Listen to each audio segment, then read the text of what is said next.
Hello. We are doing compliance today, and we will cover directors, shareholders, and also in the afternoon, we are actually gonna cover taxpayers. Please, if you have any questions, use the chat. Bonolo and Denise are available in my office. They will actually be able to unmute themselves and also be able to administrate certain things. What I'm gonna do in a minute, guys, I hope you are all settled. You have your coffees, your tea. It's gonna be quite tense because we're gonna do the work, cover the principle, and after the principle, you then go and implement and then come back and then we discuss it more and then you see how you're actually gonna fit in. And if there is anyone who has any question, again, just use the chat. The team will be able to address some of the questions. And if it's questions relating to the admin, you are struggling with connection and so on, just double check your audio. We've tested everything, it seems fine. Just check your own audio on the discussion. And if you maybe wanna also add additional items for more on comments, use again the chat. The team will be monitoring. We have 2 people monitoring that. In the meanwhile, I'm just gonna do this. I hope all of you have managed to actually go and download your material. Can I actually just make sure that everyone has downloaded their material? And if you have not, please do on the chat, you can find Bonolo's name, Bonolo Moroka, click on her directly and give her your email address so that she can be able to email you the stuff, the content. You should have the audio book, the Essential Finance Handbook. You should also have the PDF. You should also have from module 3 to 6. You should have the framework. You should also have the material that is just fine, the playbook. And Genevieve is saying that she didn't receive. Please, Genevieve, don't share your email with everyone. Just guys, be careful. Go to Bonolo's name. You will see it on everyone. Then you can go to Bonolo's email, and then Bonolo will then email you this information. Thank you so much, Genevieve. We will then assist you. May I also request that Bonolo, for admin, please admit everyone because I will not be able to actually run the webinar at the same time, admitting people in. I'm setting up the any desk on here.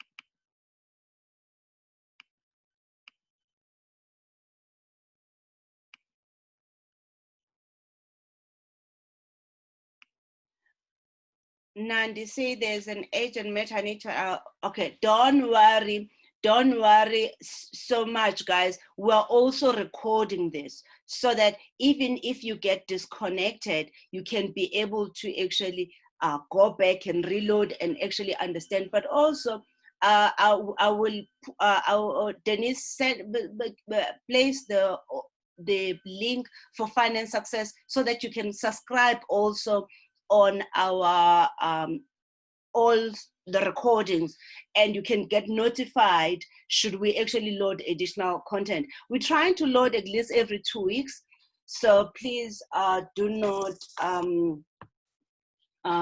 be afraid to make sure, because we know that the network is not stable. We know that sometimes it's just electricity. So, and please assist, but it would be better if you are maybe also having the content. And guys, those who have not loaded material, please go to Bonolo's name and Denise's name and just send through your email address so that we can actually be able to send it to you. Guys, again, make sure that everyone that is here should have submitted their BE certificate. Please, Denise, do your cross-checking also on that to make sure that everyone has, and if they haven't, you then can make a follow-up. Okay, guys, we're ready to start. I'm so excited. I mean, this is long overdue. So I hope you have set yourself up. And I would like just to start it with just an open discussion on which things you would like me to cover on compliance, which things actually are troubling you, or what have you experienced before. And again, this is just an open discussion for about 5-10 minutes, just for me to have a feel. And I will ask questions also, like, do you have partners and do you have other shareholders? How that relationship has worked? What has been your biggest challenges? And please share and let me know. You can raise your hand. I can then be able to pull up your name as we're actually doing the training. We're having more people joining. I think people are running late. Please go ahead. You can raise your hand and we will unmute you. Or you can make comments on the chat for your questions.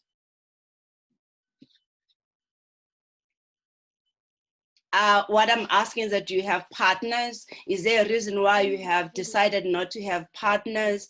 Do you have shareholders, other shareholders? And just share your experiences as a director. What has it been? Did you have experience before?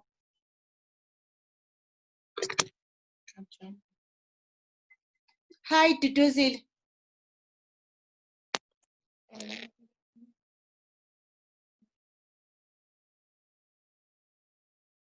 Hi, Duduzile, go ahead. I think,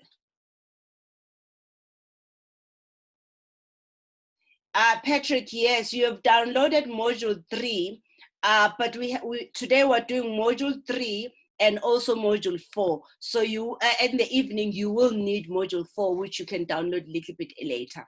Thank you so much for your question, Patrick. And you are supposed to have the items that I spoke about. So in total, you should have the audio book. You should also have the Essential Finance Handbook, the PDF.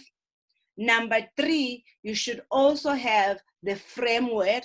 You don't need to download this. This information is going to be available to you for the next 12 months. So you don't necessarily need to actually, you only download it if you want to read and write on it and make comments on it. Then you can actually do that. I don't have a problem with that.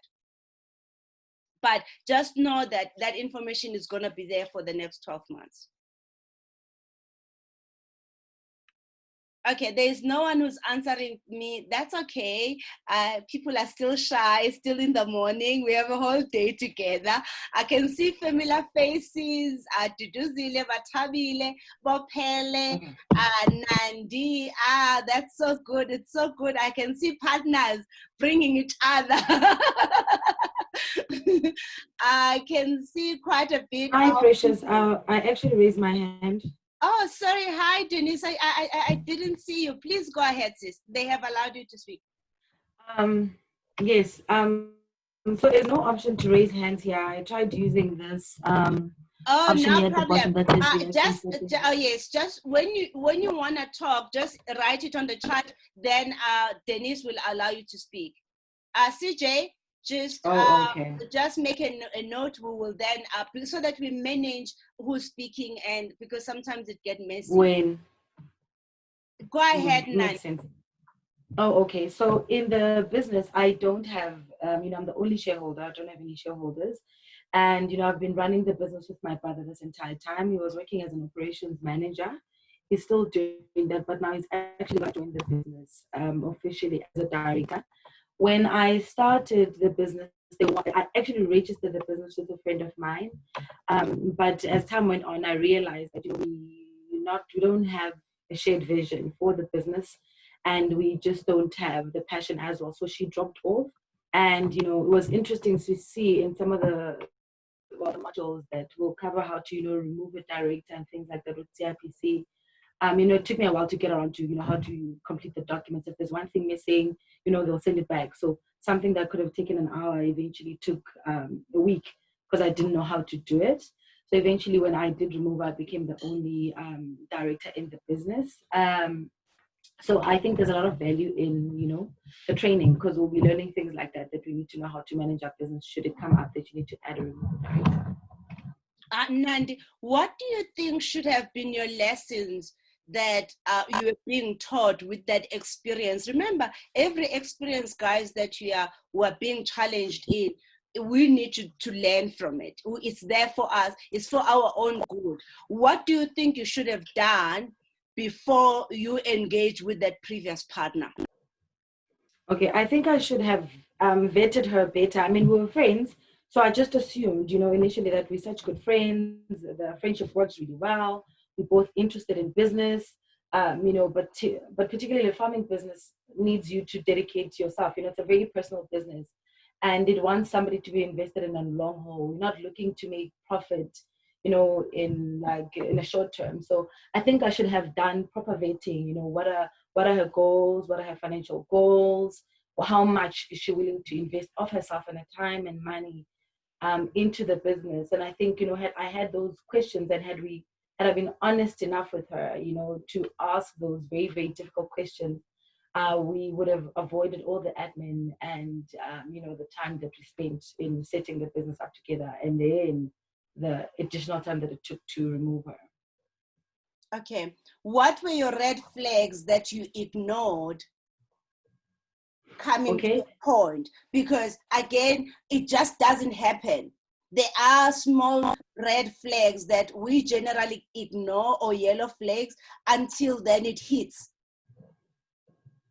Yeah, no, definitely. The red flag, the biggest red flag was, I want to make money quickly. And I said, there's no way, we come from a farming family, so I understand how much patience, farming is a business of hope and patience partly. But that was the one red flag that I should have taken, where she said, she wants to make money quickly, she wants to see a quick return.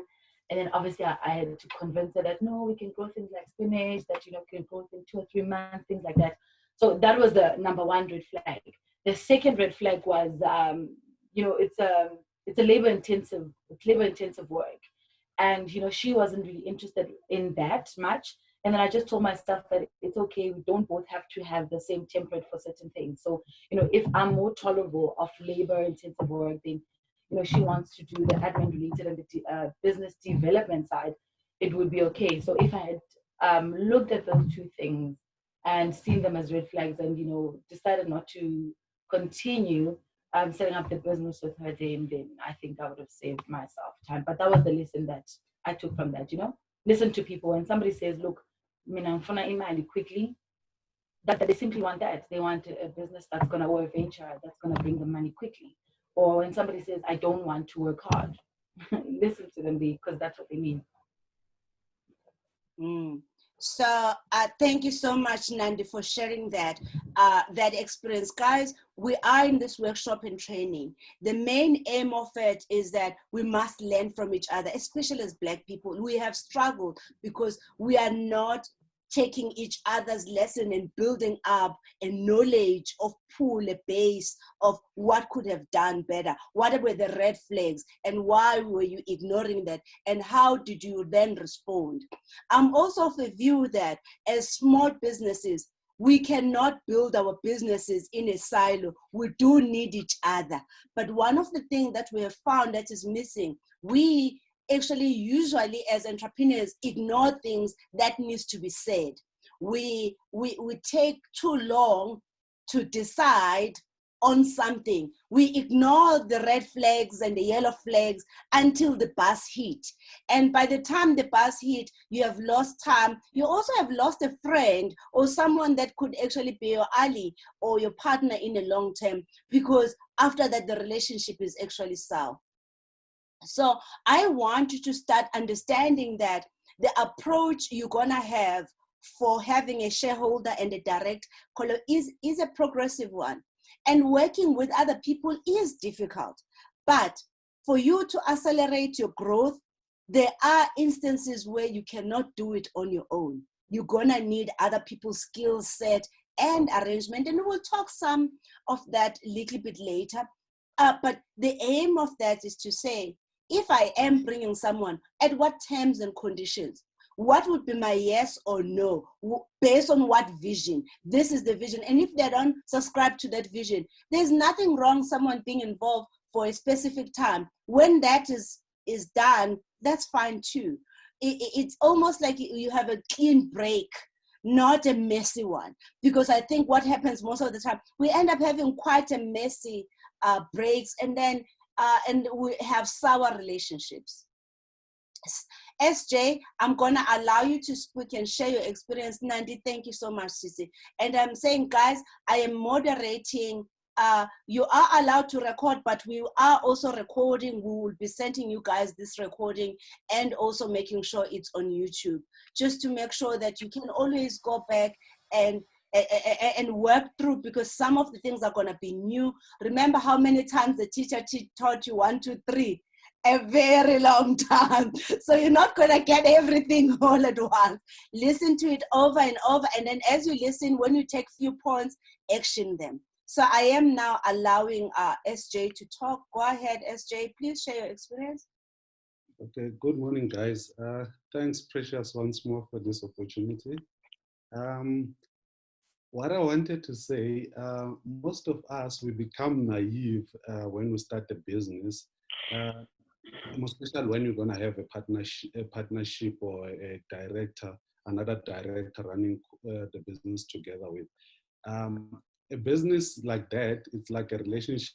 When you're looking for a wife or a girlfriend or a boyfriend, you first need to sit down and understand their expectations, and then make them understand your expectation as well.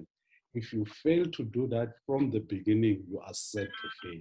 I've been in partnership where we failed because our expectations were not in line, and we didn't take time to understand our expectations from the word go. And then things went sour. I did lose a friend, like Precious said. I did lose a business partner, somebody who was brilliant in business, and because we didn't understand each other, or we didn't put in our expectation from the word go. So it went on. I did go on my own for the past 2 years. It was not easy, and I did lose time. I did lose money to a point where it even affected my family. I'm going through divorce because of that.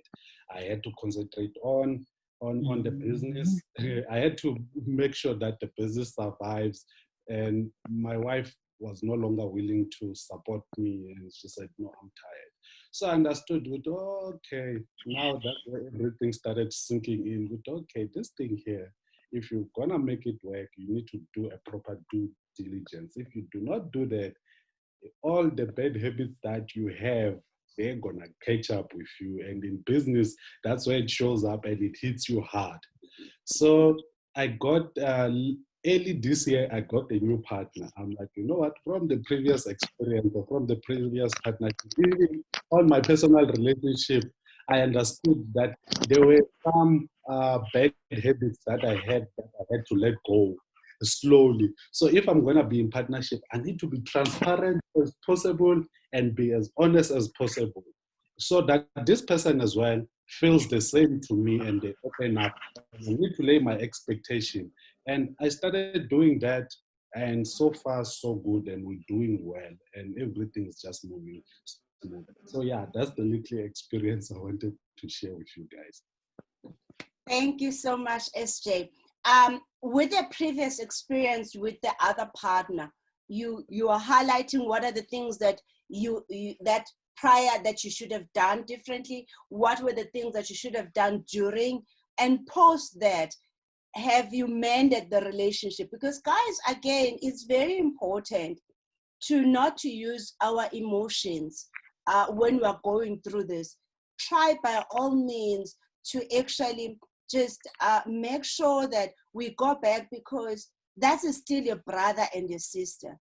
And I'm of a view that going back when emotions are all gone, and then say, you know what, friend, it seemed like there were things that didn't, well, I would like us to at least be in a still talk, because I'm of a view that every person in your life is there for a reason. And when you understand that person added a value and a contribution in your life, you should never let go of those people, because they were there to guide you. So just consider that also, guys, that the business, guys, it is about relationships, nothing else. You know, I wish that is what we get taught on our books, in business books. All business books, they tell you about all these cosmetics things, the technical part of it. Business is about relationships. Business is about how you communicate your expectation, the things you want, and how does that sit with another person, and how do you respond to their responses. So if we fail as directors, as employees or employers, and fail in this, we just are failing in managing the relationship and the expectations. And I think one of the biggest challenge is because we never write things down. We never write things down. Most of us as entrepreneurs, we are first generation entrepreneurs.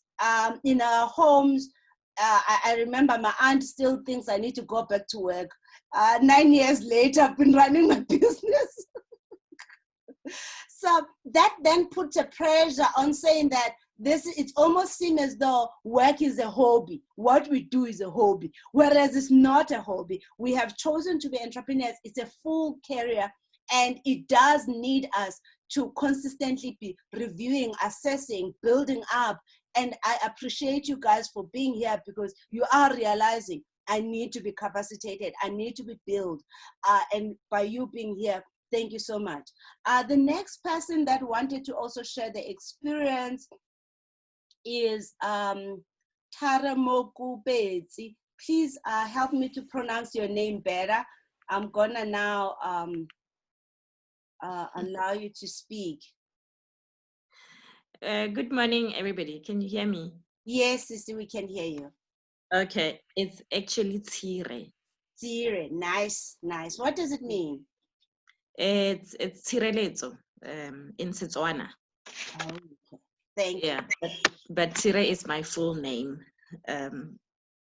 So yes, I just wish I want to thank Nandi and SJ for their experience, for sharing their experiences. I am a sole director in my company. And I think where I'm coming from is I had spent a lot of time reading entrepreneur magazines. And I had learned what you are talking about, the things that are normally not spoken about.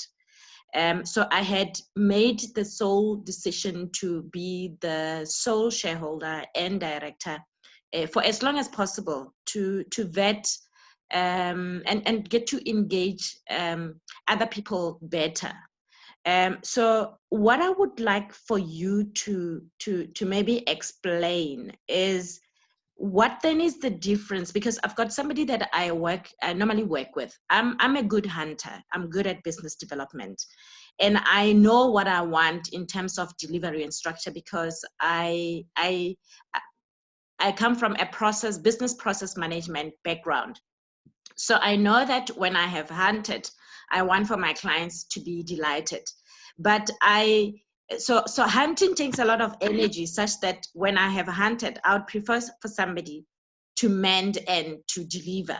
But I still get involved in the project delivery. So I'm in quality management consulting.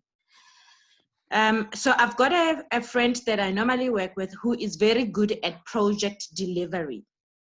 So I'm wondering how to position her then in the company.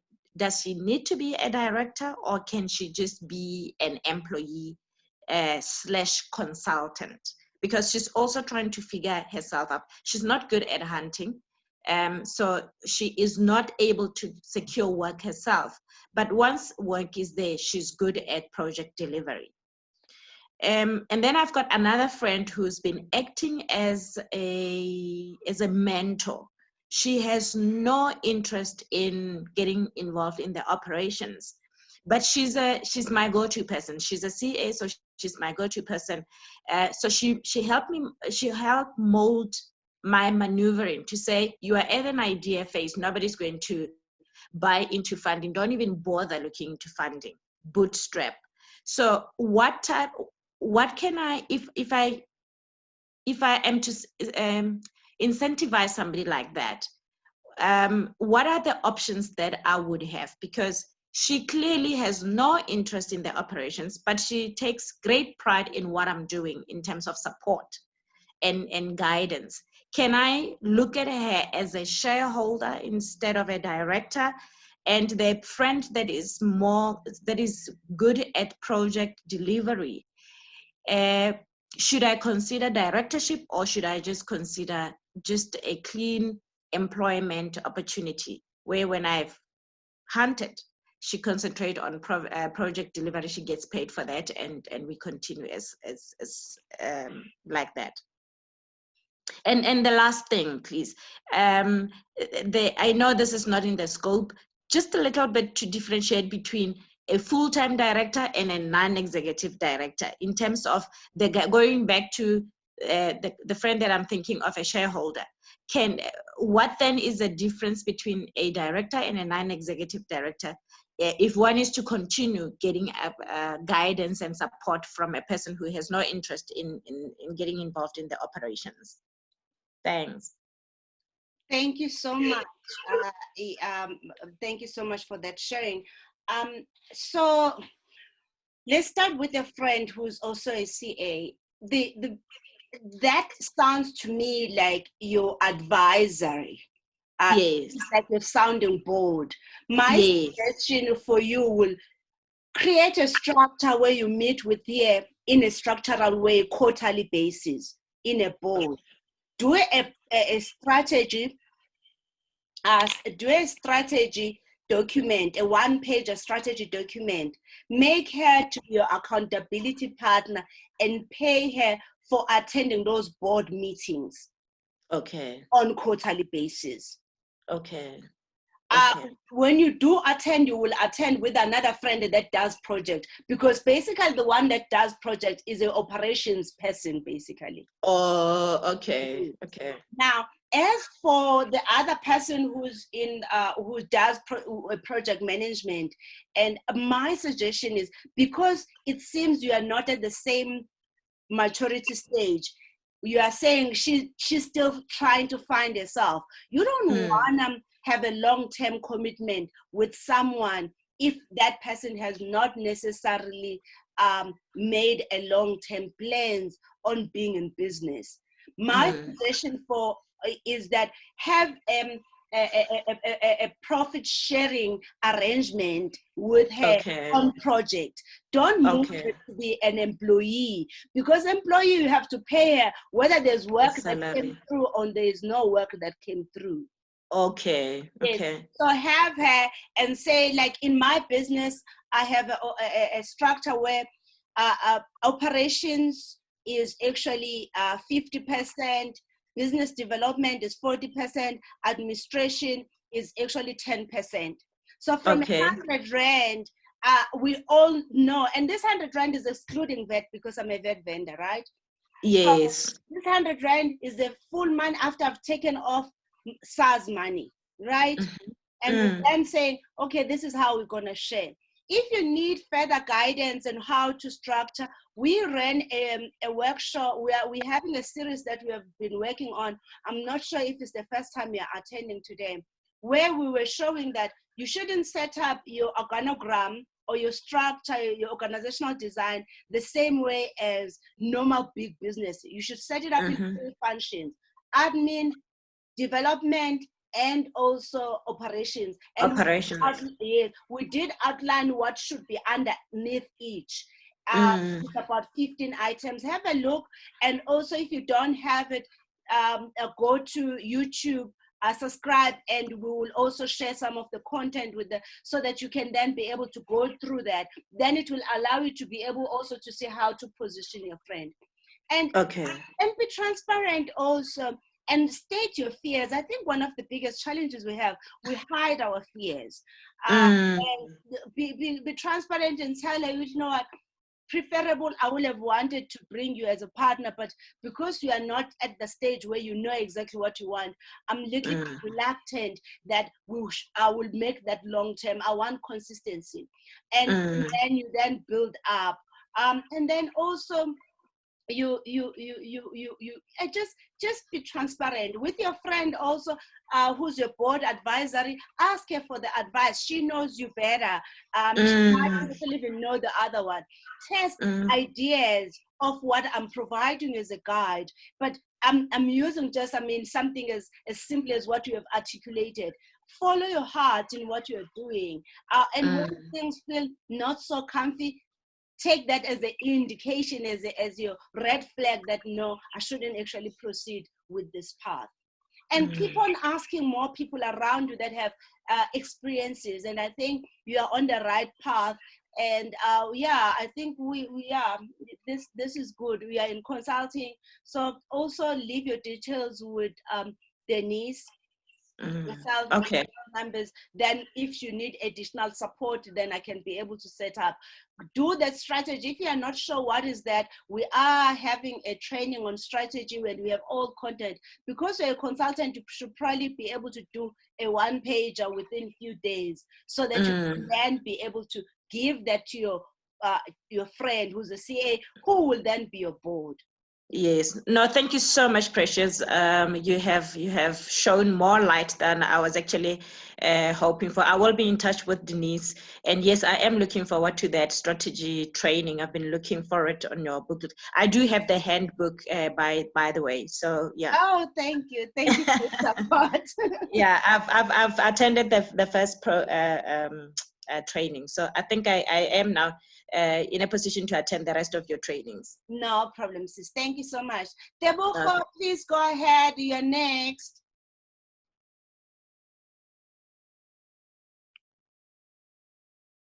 Tebogo? Hello, can you hear me? Yes, we can hear you, but you're a little bit not so clear. Try again, please. All right. Am I better now? Maybe because of yes, the you network. are way better now. Thank you. All right. Yes. What I did actually, my mistake was I had a partner. What I did is on my family. It's one of my family, my brother. He was not working, and I worked with him. So he was good as an employee. So what I said, look, I'm feeling sorry for my brother. Let me take him and give him some shares.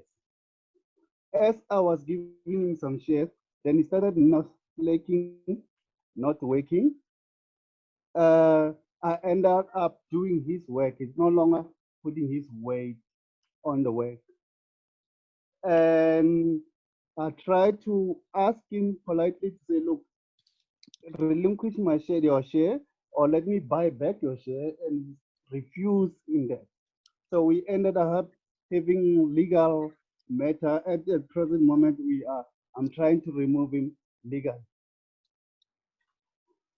That's a problem that I have. And now the relationship with the family is now messed up because of that. So I thought maybe I was feeling sorry. Sometimes you do things thinking that, no, it's my family, I need to pull them as well, and so that they can be at the same level as I am. And at the end of the day, you end up killing yourself. So it gets really complicated when it's also family members. And yes. I'm so sorry that you actually now have to go on a legal route. So my suggestion for you, because it's a family member, I would have not gone with the legal route. I would have gone with the family, let the family be the one that vote and assist, because what you are trying to do, you're building a family business. So let it be a family decisions. And if you lose, when you present your case to the members of the family and you lose, that's okay too. Because it just takes so much. It just takes so much, because you might actually end up never actually even have a relationship with your nephews and your nieces because of this. Do you realize that?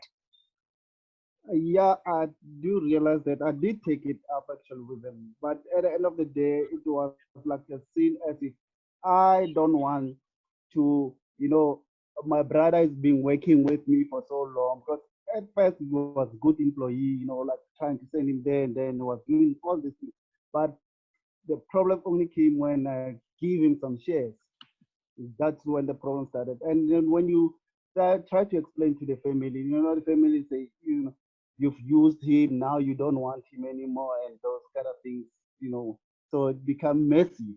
But there's now the difficulty is when making decisions, sometimes you need your partner. Like if you need to go and get a loan from the bank, you will need your partner to be there, because they can't give it to you only when you are alone. He needs to come and sign. And if he doesn't come to sign, then there's a problem. So decision making when you've got a partner that you don't have the same vision, it's a problem as well. I'm so sorry. Figure out a way out though. Don't. I honestly feel the lawyers and stuff is just get very messy. However, also figure out in yourself which things that you ignored that led to this situation, how you could have avoided it, and almost use it as an experience that allows you to grow from it.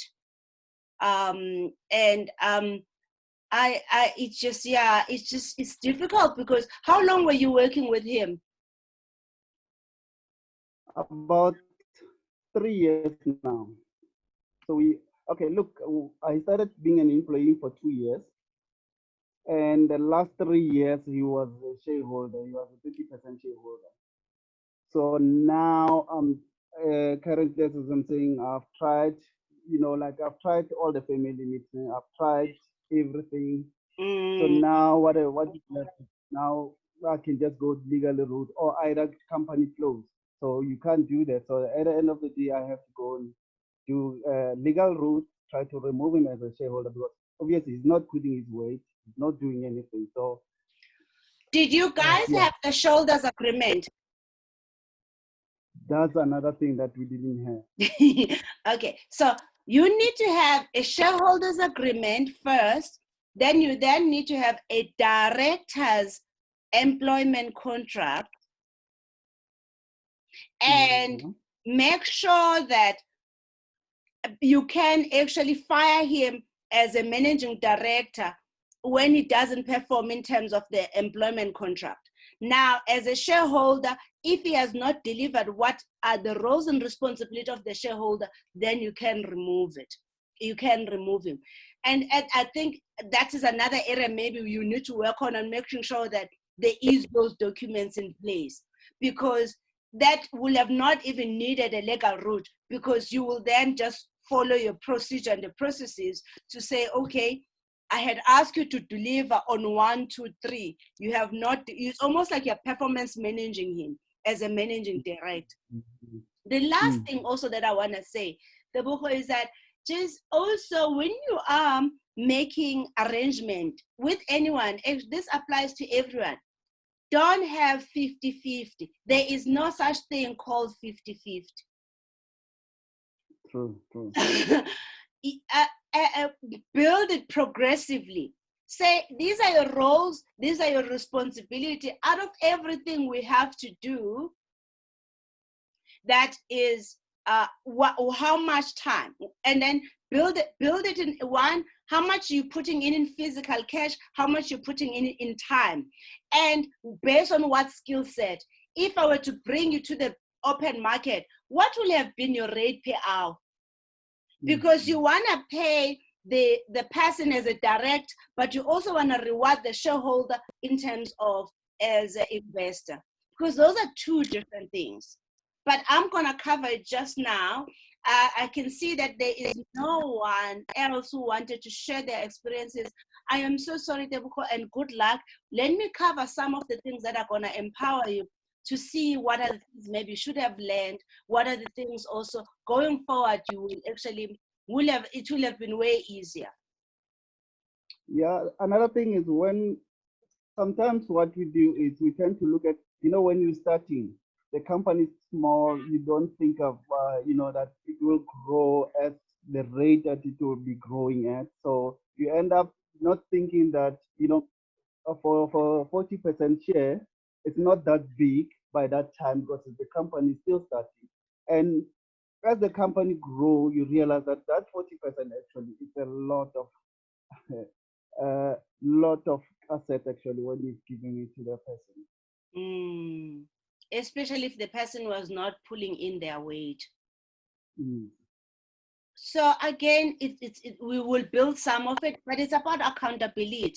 And sometimes it's difficult to hold other people accountable, even employees, by the way, guys, because it almost like seems as though we are too harsh, you are rude, and some other people may actually not, you might rub them in the wrong way. I think we also need to learn to live our truth and not ignore what our truths are at that time, and be fine also with a person not liking, someone not liking what we are saying and what we're doing. So the few lessons is what Tebuko should have, if we were to use his case, assuming all the information we have as per discussion. One was to make sure he creates some sort of, here are your deliverables, my brother, that you're gonna have, and this is how we're gonna monitor them. And because we are now also shareholders, here is our shareholders agreement. If you fail as a direct, it automatically also means your shareholding will also be reduced in this form. And you have like some sort of a matrix, so that at least everything is written. As I said, one of our biggest fault, we are not putting things in writing. All the things we're doing is verbal agreements. And I am guilty as charged. I'm not saying this because I myself, I'm guilty as charged. I have systems, but it just sometimes takes so much time to implement some of the things and put them in place and making sure that document is signed, And in other instances, you also rely on other people to do certain things, and it gets very messy. Guys, thank you so much for sharing. And guys, use this platform for sharing your experiences, for me also to provide some timeline, to just provide some coaching and guidance. And as things are sparking, please just put them through on the chat box. The team, 2 team members, Denise and Bunolo, are available to assist you. And if there are issues that you want to be assisted with technical in terms of the audio, always just double check your own audio on your own device, because generally that will be, we've already tested, and my audio is already been audible. Remember also, we might have a problem with the network, but don't stress too much. We are recording. We will make sure that the recording also get posted on YouTube. I've just posted also a little bit earlier. Those who have not joined a WhatsApp group, please do. After we have done the webinar, we'll use the WhatsApp group to coach you guys on implementing the things that we said you need to put in place. Thank you so much. I'm just browsing through towards the end of any new comment. Okay, Tila is sorted. Guys, let's begin.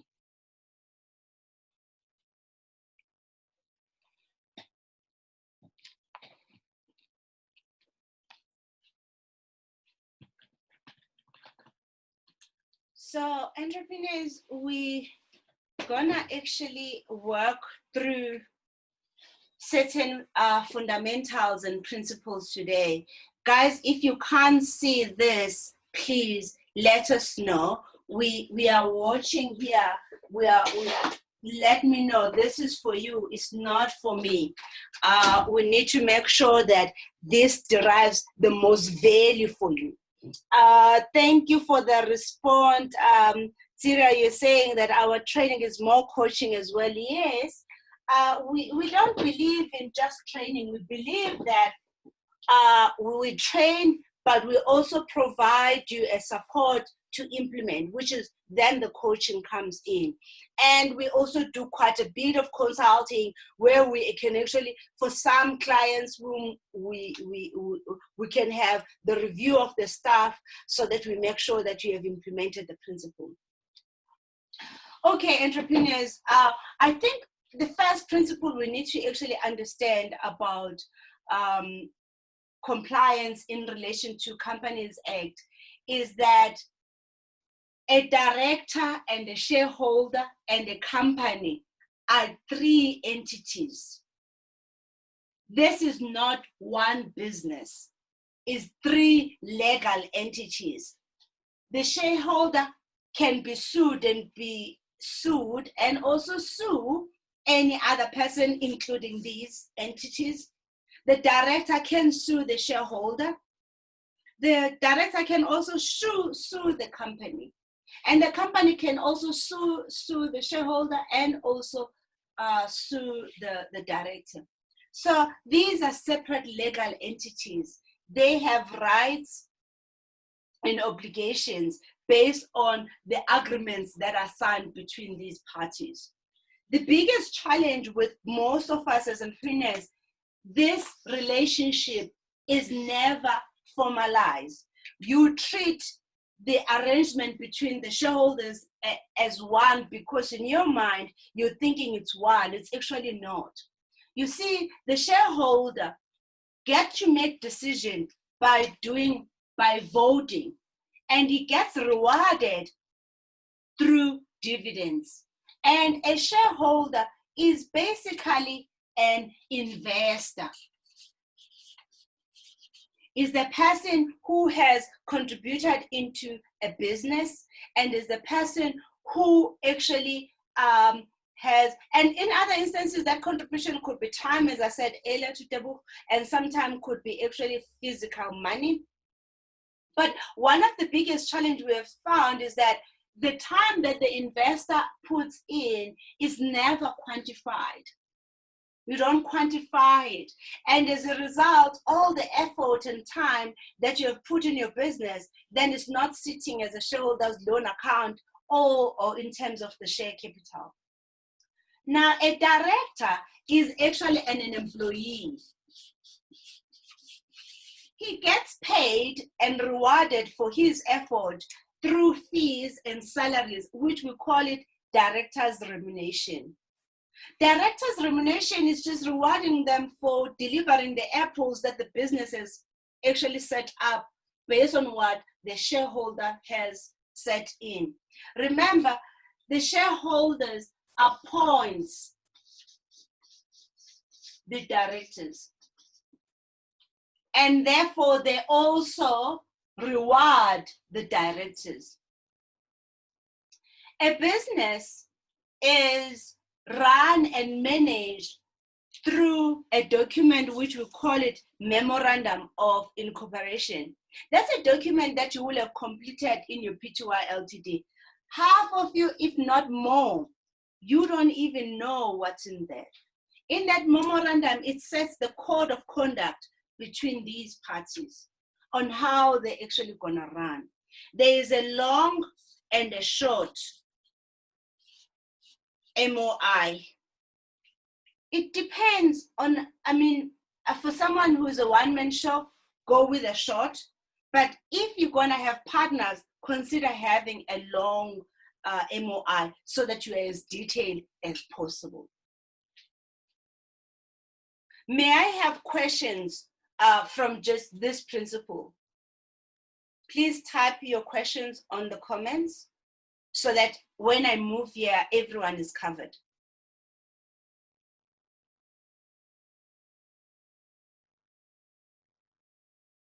Okay, it's a little bit quiet. I'm not seeing anyone stating that they want to talk, they want to be allowed to talk. Then I will assume you understand what I'm saying here.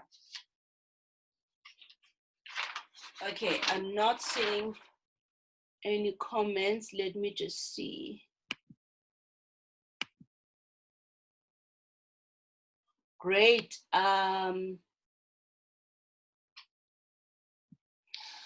So someone is asking, can the documents be completed after some years? Absolutely, you can definitely do that.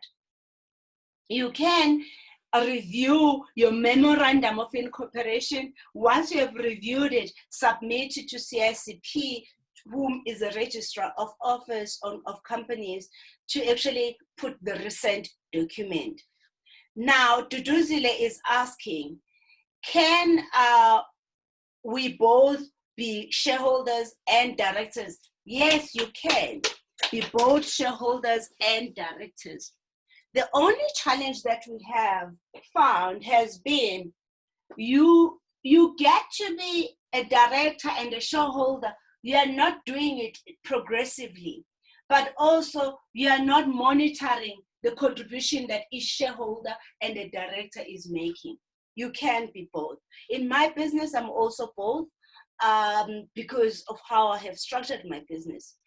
Yes, you can be both. It's just that I need you to understand that when you're a shareholder, there's a separate arrangement, and when you're a director, separate arrangement, and the business has a certain expectation from a shareholder and also from the employee. Okay, guys, just share your questions with everyone so that we can all monitor if there's a question maybe that has not been answered. I'm just running through, are there any other questions? So my suggestion for someone who says, I don't even know what is written on my Memorandum of Incorporation, go to CICP as an agent and download it from the website, because you should have done it when you were doing a company registration. And if it's not there, you can't find, because their filing system sometimes is also problematic. Create one, start a new one, and create one and submit it and say this is the new amendments. So then there is another question from Tabang. One of the part about appointing shareholder, I'm a soul, I'm someone investor, I also have a share set because mentioned so. This owner is, does his own time. Tabang, I'm not too sure. What I'm gonna do, Tabang, I'm gonna allow you to speak so that you can explain your question. Because I'm trying to read it and I'm unable to. Tabang, please go ahead and speak. Hello, everyone. Hi. So my question is on the terms that you're saying shareholders appoint the directors. So I'm already a sole director in my company, and somebody invested money to get the business moving because I'm in events management. So I have a center that I manage events in.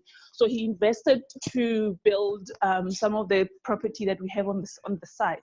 Now my question is, because of the investment, I had wanted to make him give him shares within the part that we use the money for in the center. So I think maybe I got confused on the part where you said the shareholders appoint the directors. If I do give him shares within the property, will that mean that going forward, I would have to consult with him on issues of whether I appoint a director or not? Or would it be on him as a shareholder with myself as well as another shareholder to then appoint another? Or because from the way that he wants to be a part of it, he just wants to help out, but not necessarily be a director within the business because he already has his own company. Perfect, Tabang, thank you for sharing. Please keep your order open. so that I can be able to engage with you. So, because he doesn't have an interest in actually running a business, rather treat him as a normal, like your banker basically. When he borrows you money, pay him the interest back, obviously a little bit more than a typical interest rate, and then just make it to have a debt. He's providing a debt. Because yes, should you then make him a shareholder, he actually have a say of who then manages the business. Okay. And there's another person, someone is saying, is there a template for business expectation towards the shareholder? So a shareholder, guys, is basically the person who the main role and responsibility of the shareholder is to contribute to the business, his capital, right? And also to appoint managers. The director is a manager who will then run the business. Those are the main roles and responsibilities of the shareholder. So if you are running, you're having partners that are both shareholders and also directors, you have to separate the role in terms of what exactly the shareholder is contributing in relation to the equity. So you can't just thumb suck and say, uzotolu 50% or you will get 80%. You must have technically worked out what does the 100%, why would you get 80%, why would you get 40%? It cannot be just thumb sucking, because that is where the arguments also start. So the main key role and responsibility of the shareholder is to contribute to the business through an equity and with the aim, because when you put the money as an invest, you basically are saying, you know what, if I were to invest in telecommunications, right now the returns on telecommunication is this, and I would rather invest on you than on, but if I had taken that money and invested on maybe Vodacom or M10, this is the annual return. That is how then you work out the dividends. You base it on the industry. Whereas as the employee is paid based on the market rates, it's also paid on the contribution the director is actually making, because that's a manager.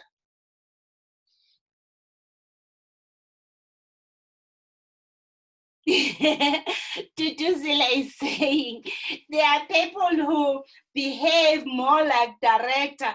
Can the individual be demoted? And what are the pros and what are the pros and cons of demoting? I think the reason why people get confused is because you don't have shareholders agreement. The only way to do Zile, you'll fix people not able to understand the difference between the role of the director and the role of the shareholder is because they actually do not have a shareholders agreement that decide on the issues. But also remember, your MOI, your Memorandum of Incorporation, should also outline certain things that needs shareholders' decisions, and there are things that that needs only just directors' decisions. And we'll cover that, and I will give you the answers to that just now. Those who have downloaded the book, open up on page, and those who have hard copies and those who have a PDF, page 67. Page 67 tells you exactly on how the business is supposed to be operating. There's a special resolution and there's ordinary resolution, and it tells you what special resolution needs to be and what are those decisions. And that only relates to the shareholders, because shareholder decisions that get made, it's about how many shares I own. Whereas when it comes to directors, directors don't need to be owning shares. They can actually run based on what is on your policies and procedures and saying, these are the delegation. And that is why we have something called delegations of authorities, where you actually work out that for your organizational structure, who's responsible for what and what decision they can make or not make. I think I've missed someone who wants to fire the shareholder. Hang on, before you fire, Tabang, can I allow you to speak? I think I might have missed your question, your follow-up question. Please go ahead. Tabang, please unmute yourself. I don't think you missed any question. I think you answered me. I'm not sure if I'm understanding your question. Yeah. Perfect. No. That's perfect. No, that is fine. So, do you have a follow-up, Tabang? It's an extended follow-up. Yes. Is it possible for a company to run with shareholders? Because if I'm understanding correctly, a director would have to have a monthly salary, correct? Not necessarily. It depends on the business model of that company. The business model will determine whether you need full-time or in non-executive. Oh, so the director can be like on a project basis, or yes, depending on how the okay. Yes. Okay. It's an arrangement. It's an agreement. There was a question a little bit earlier that was asked in relation to non-executive and executive directors.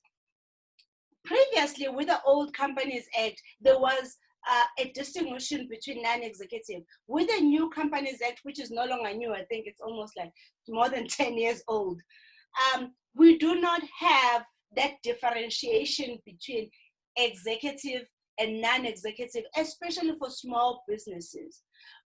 The officials are treated jointly and severally liable as a board.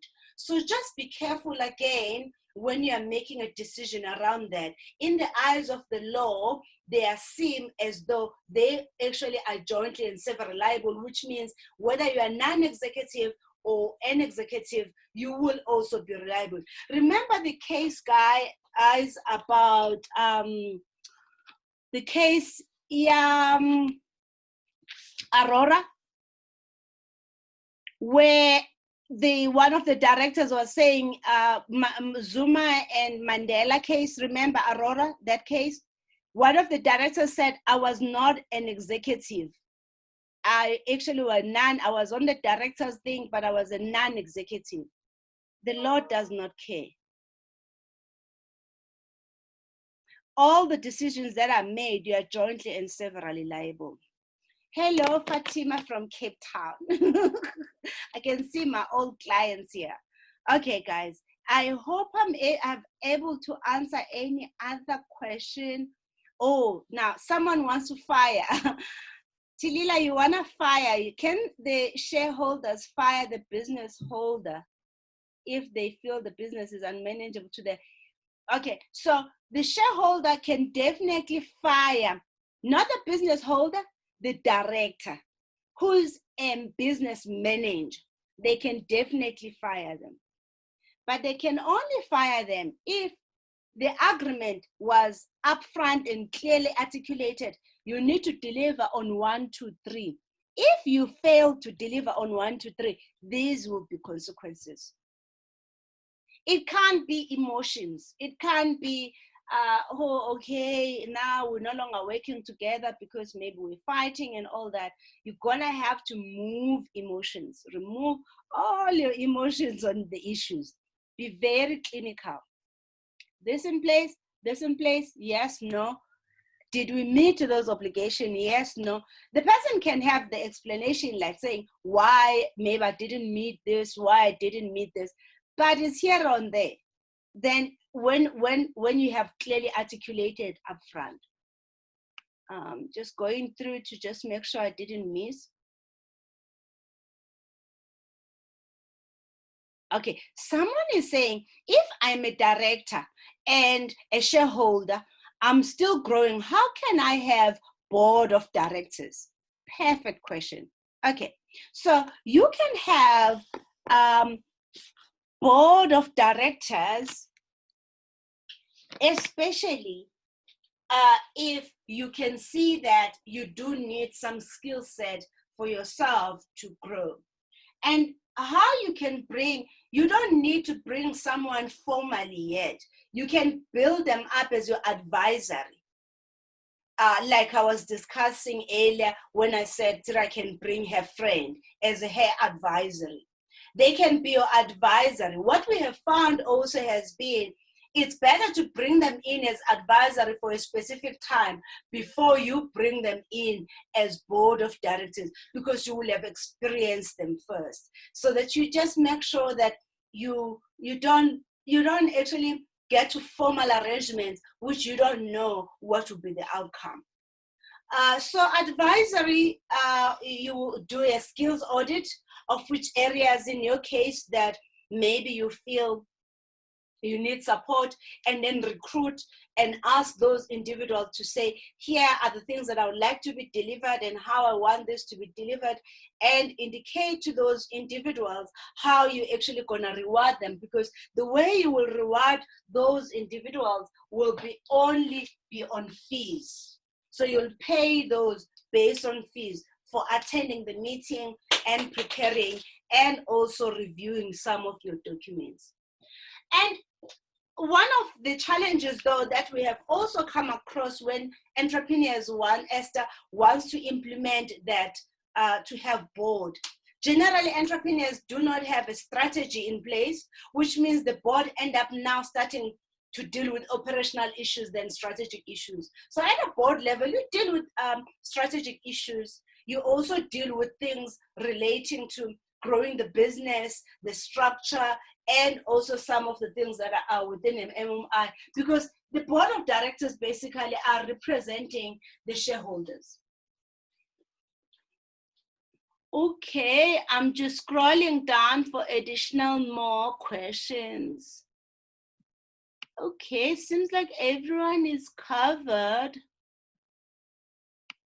And guys, those who have asked the question, do you have a follow-up? If you do, just make a note below so that we can then allow you to speak. If there's no follow-up, no problem. Thank you so much. Okay, great.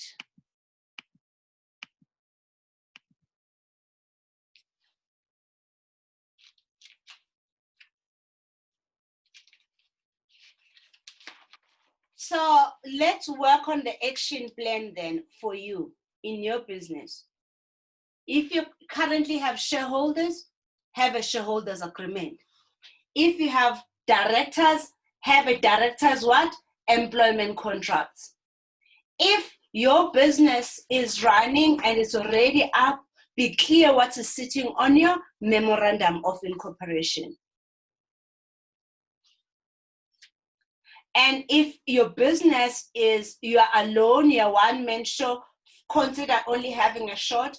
If it's a arrangement that has other people, consider having a long Memorandum of Incorporation. And the short, and you will also get them on the CICP website. The shareholders agreement, we have a template for you. I think we loaded it. We just need to clean it up, but it's there that you can start drafting and going through and complete. The employment contract will be same as the one from Department of Labor. The only difference is that you're going to have key deliverables which should be aligned to your strategy. And those who have attended our strategy session can actually even use that as a KPIs for the performance contract of the director.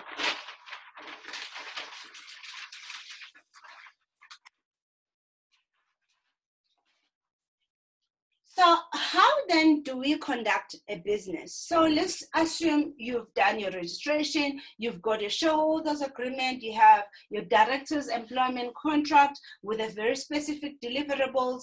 How are you expected to actually now build and run this business. You are expected to run this business based on Section 66. Section 66 of Companies Act is basically articulating the minimum number of directors that you should have. Most of you are PTY, the minimum number is 1. For NPC is 3. For limited companies is also 1. Incorporated INC is also 1. After you have established the minimum number of the directors, whether it's 1 director or 2 directors, that is considered as a board of directors. You are still a board of directors even if you're just one-man show. The next section that articulates on how you should be conducting is Section 76. Section 76 runs simultaneously with common law. So common law apply in any legislation, and common law relates to directors' fiducial duties, common sense, due care, and I mean, a good faith, all those beautiful words that we talk about that we actually expect from a sound mind person to actually be taking care of our money. Because when you think about it, a director is basically a person who's taking care of the money that you have invested as a shareholder. And the duties and the liabilities are sitting on Section 77. And there are people who are disqualified to also be a director. I would like you to have a look on page, make note of this page.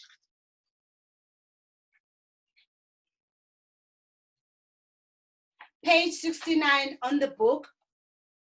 I have articulated the list of individuals that are disqualified as directors and people that are ineligible.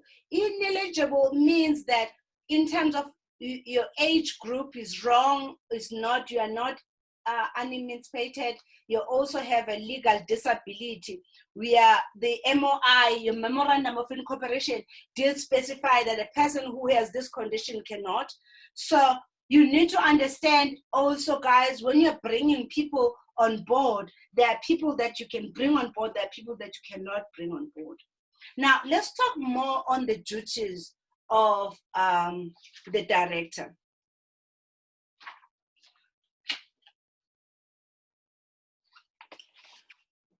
So the duties of the director is to manage the business. But what we have found has been, because this role of shareholder and director is the same, you end up picking up that the director is actually not managing. Because in most instances, the directors don't have managerial skills or the know-how on how to manage. And then they start employing people.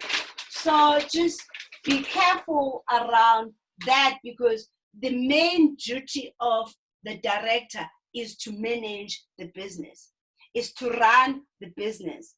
And in this, there are several legislations that I can't right now articulate, but I would like us to actually go to the content and just go in more detail. And that also will cover some of the things that I want us to cover right now. Section 68 of Companies Act is the one that talks about how to actually do the appointment.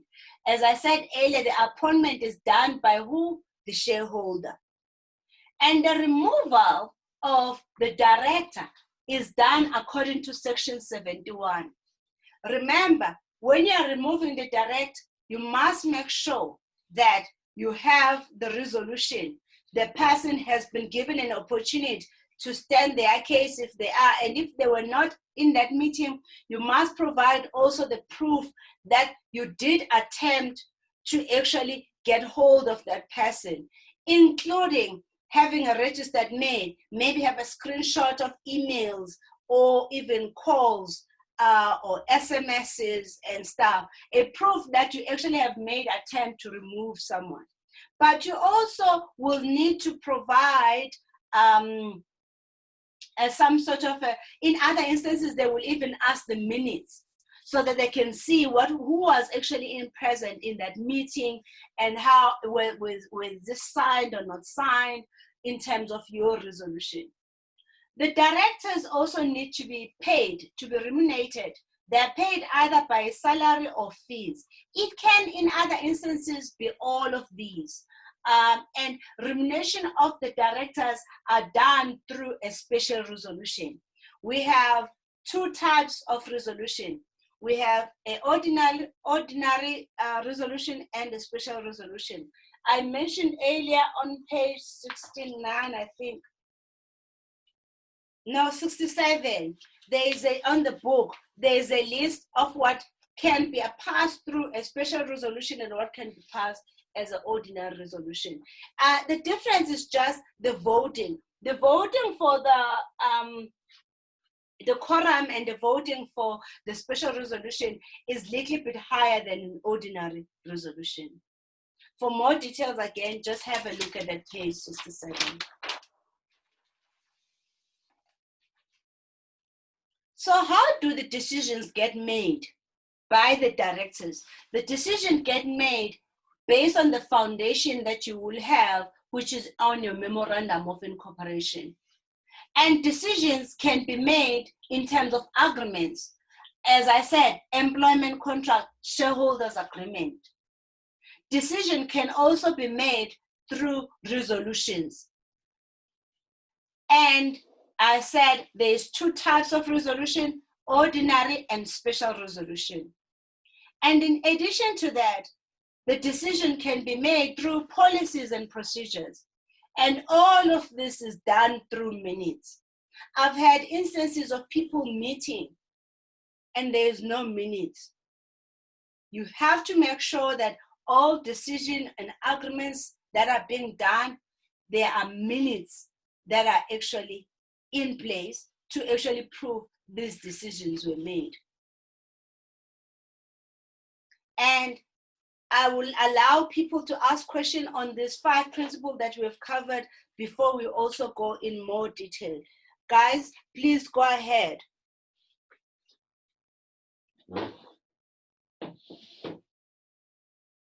And if there's anything that you want me to repeat, let me know.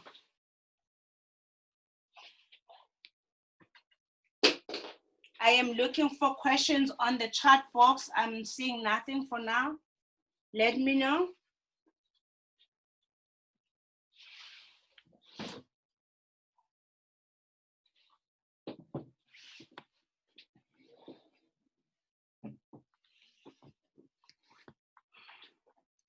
Can I assist you with the action list?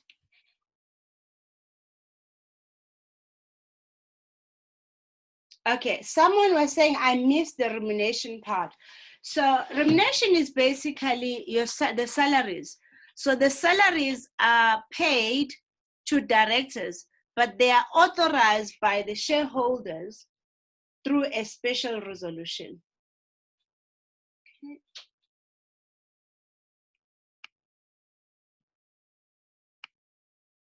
So what should be the action things that you should actually be looking at? One, look at the Memorandum of Incorporation and see which decision you would like to be included.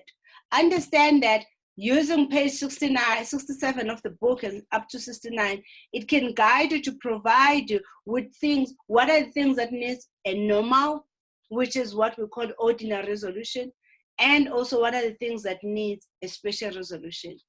Also make sure that between your MOI, which is a Memorandum of Incorporation, there is no conflict to what is sitting on your shareholders agreement.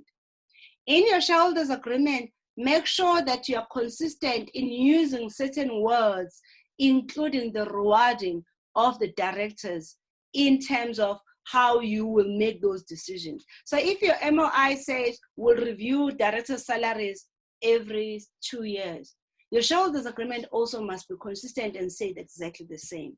So also be careful of putting too much detail in your Memorandum of Incorporation that you have not necessarily discussed in length with your partners, because it might then raise some conflict.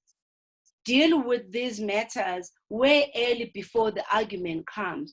By the time there is an argument or issues, at least you should have actually somehow brainstorm on what would be the route.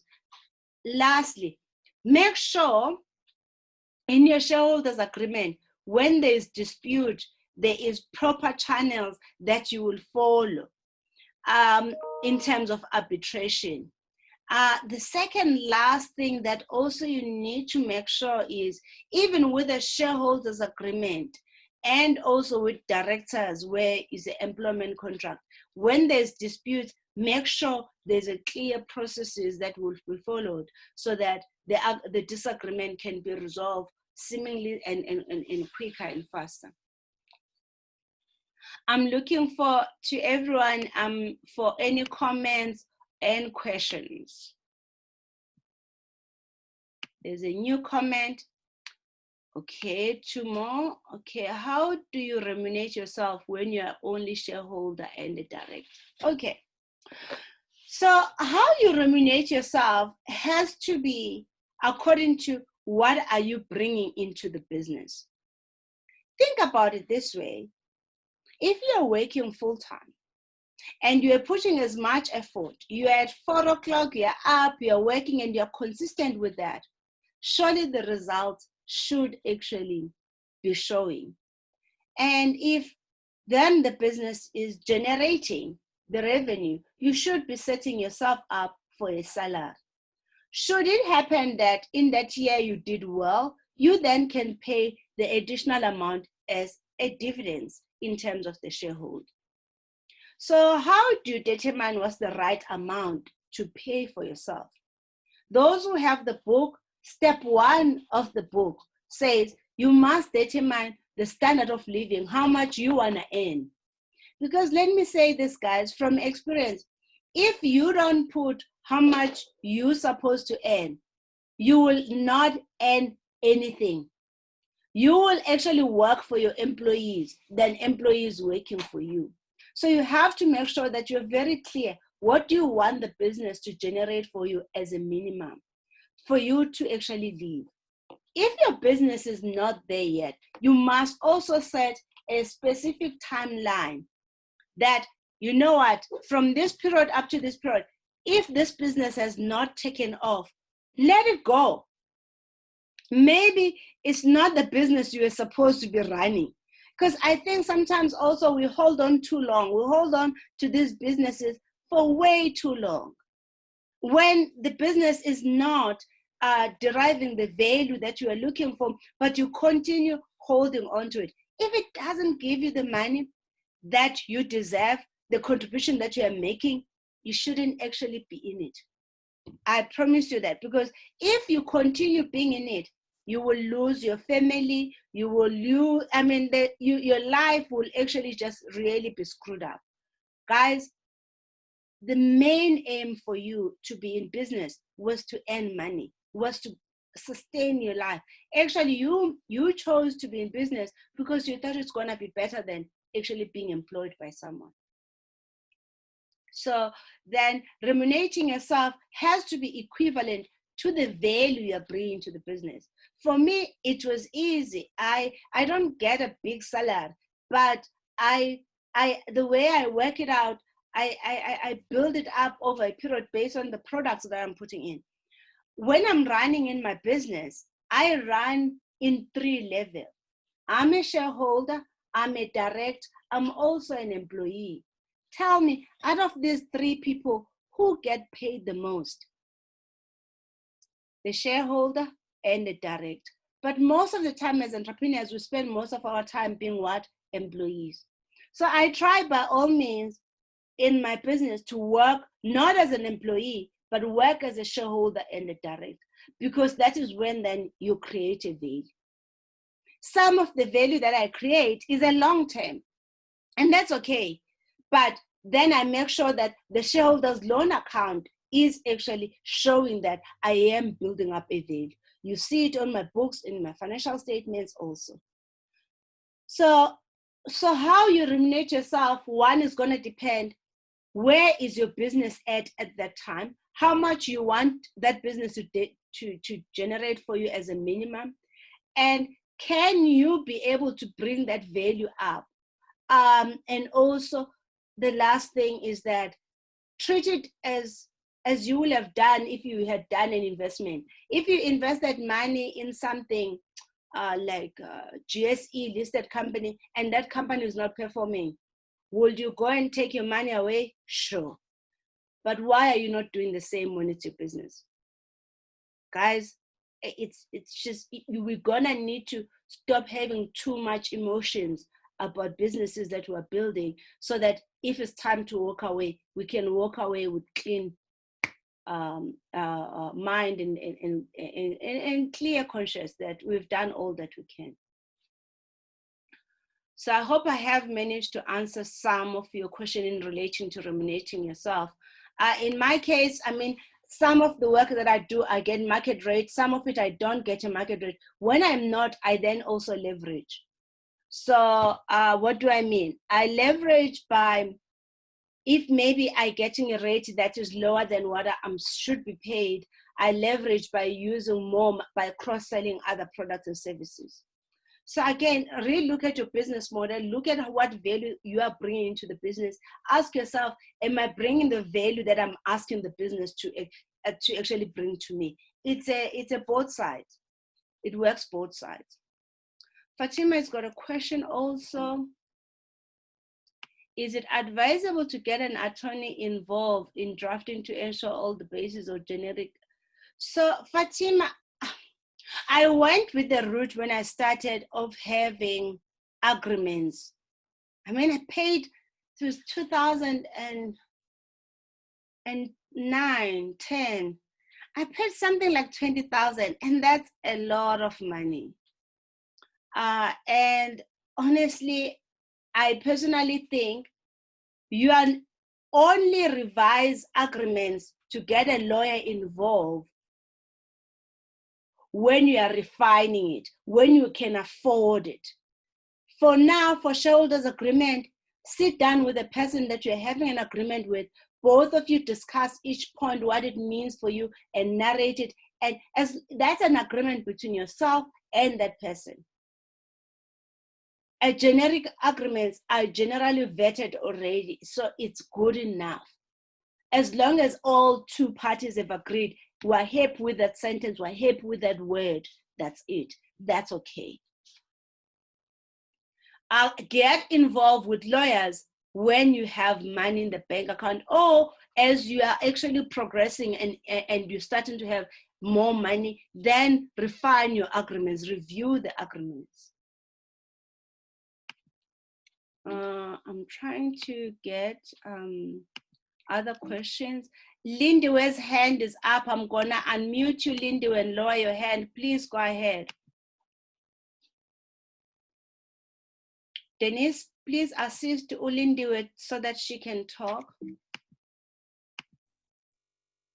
I wanted to know on the comments I sent there to everyone. I had drafted an MOU with other partners who were owning business as well.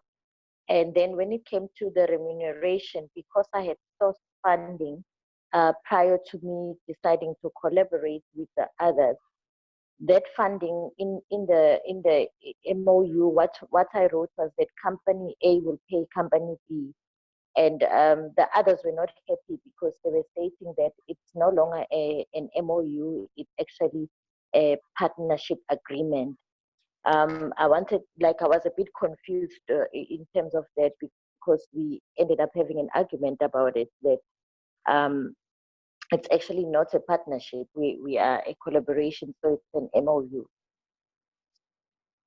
Okay. So I just needed more clarity when it comes to remuneration. If you are running a special project that's going to run maybe for that particular time and end, in terms of 3 companies, and how do we remunerate rate each other? Okay, it sounds to me, Lindy, that arrangement should have not been an MOU. It should have been a joint venture, a JV agreement. where you're agreeing on a specific project. Now, money invested in prior to the project should be treated as a loan to the JV. So I think, Lindy, it should have not necessarily been an MOU, it should have been a joint venture agreement. Oh, okay. Thank you very much. And guys, remember, a joint, thank you, Lindy, joint ventures don't need to be 50-50 or equal. They can be actually even 10-90. Doesn't matter on the percentage, because it depends on what that joint partner is actually bringing on board. Okay, there's another one from Tandoguhle is asking, what's the difference between MOU and Memorandum of Incorporation, which is MOI? Memorandum of Incorporation is actually a regulated document which you lodge with companies, Registrar for Companies, CICP. Whereas Memorandum of Understanding, which is MOU, is what you have agreed with someone on that specific issue. Whereas the Memorandum of Incorporation is what govern how that business and its shareholders and directors are operating. Whereas the Memorandum of Understanding is just on that specific arrangement you have between you and me, and that is a short term. Whereas MOI is a long-term arrangement. Okay, guys.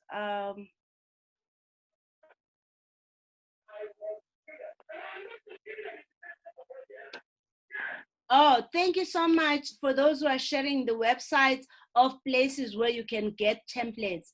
Yes, guys, for now, just do bare minimum. Do bare minimum. But as your business gets more bigger and complex, then refine your policies and your arrangements and get lawyers. Currently, legal templates that we have will be sufficient. Okay, Tandavusha does not have a follow-up. She's saying thank you. Is anyone else? I'm just trying to.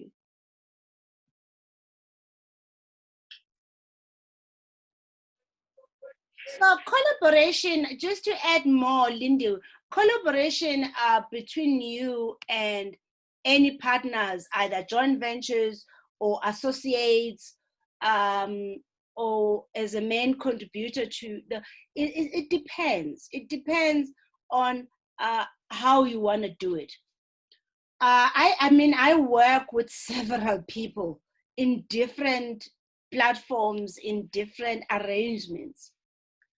The main thing you need to make sure at the beginning, you are clear what is it that you're expecting from that person and how they're going to be rewarded for that contribution. And you can have a collaboration as a long term. I have, for example, Yidi Jestri is one of my associate partners. I deliver her on her programs, finance. So I'm almost like a product owner of her finance, including the content. But in others, I created the content and gave it to them, facilitated 1 or 2 programs. After that, they decided to get someone else because when they bought the material, it was almost like a white label arrangement, and I charged for that. So it really depends on the different roles and responsibility and the fee associated with that arrangement. Okay, there is another comment here. Fatima, I saying, I'm considering putting in a board for my business. How do I suggest I do it? I have few people in mind. I would like voluntary until we yield great results. So, and I want to drive this. Perfect. Now, so you can definitely bring people on voluntary arrangements. And you, I mean, as long as you're upfront with them. The best way of trying to build up your advisory board without making sure that, I mean, of making changes on your company's document is to, one, find people in your industry that you can actually call and ask. I generally say I try to create a board, but I also realized I was not ready as myself, i.e. my strategy was not up to date, my documents were not up to date. I just felt I'm gonna be inadequate, because you have to report to the board as though you are reporting as a CEO, as a managing director, and there is some sort of an accountability. But I also felt my business, there were too many things that were changing too fast, which means by the time is the following quarter for that board meeting, I've already been forced to make a decision and move on certain things, which were not initially agreed upfront. So understand that having a board and advisory board, there has to be a structure.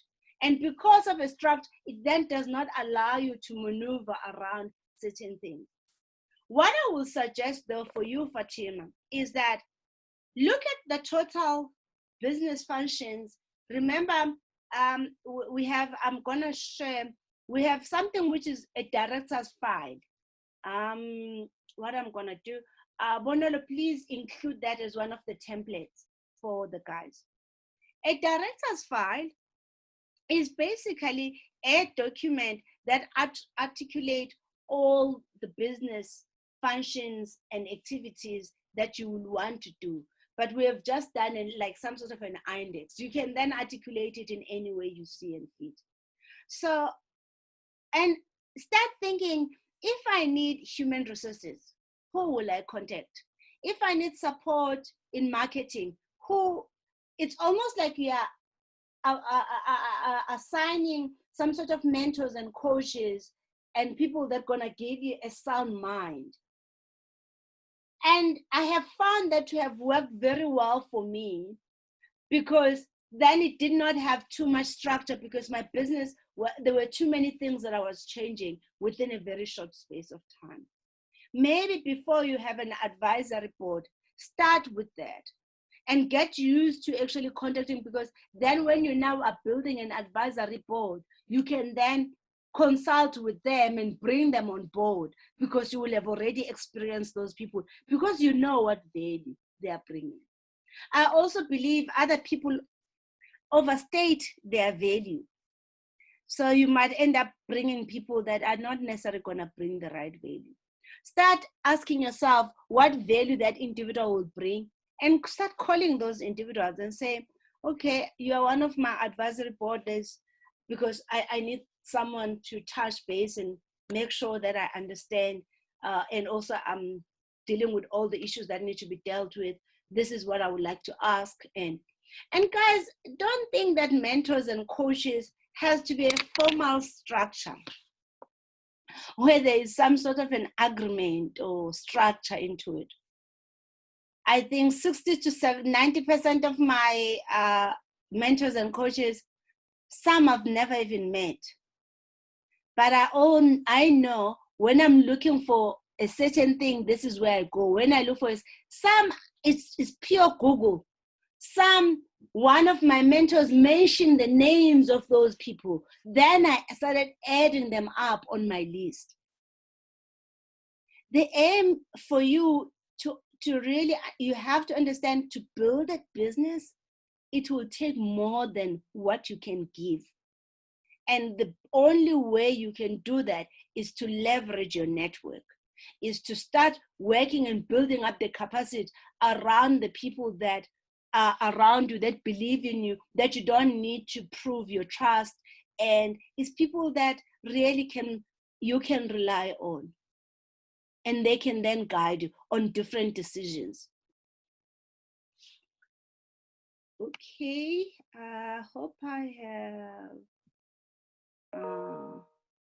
answered your questions.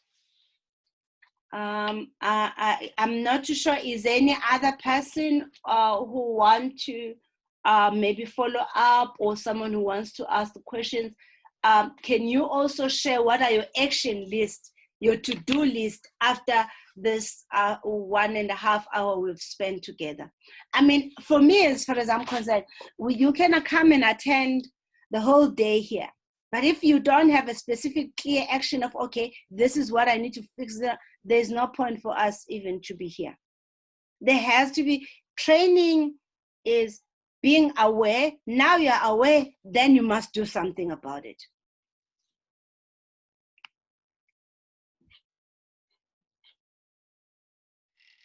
I'm looking through the chat. Is anyone making up the comments?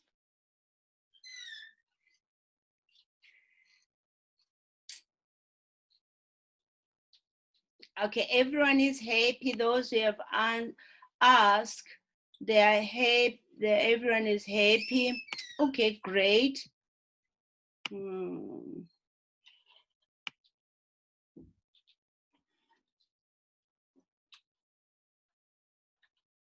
Okay, so I will use this last. Okay, someone has just posted. Thank you so much. Simtembile and Obakeng say, in our case, it will be different due to directors being in different provinces. Location does not really count. Guys, we were doing our webinars the past 2 years. It's just people didn't even know there was Zoom and all those things. It shouldn't be about the location. Actually, being in different provinces is good, because which means your business can be able to scale pretty quick.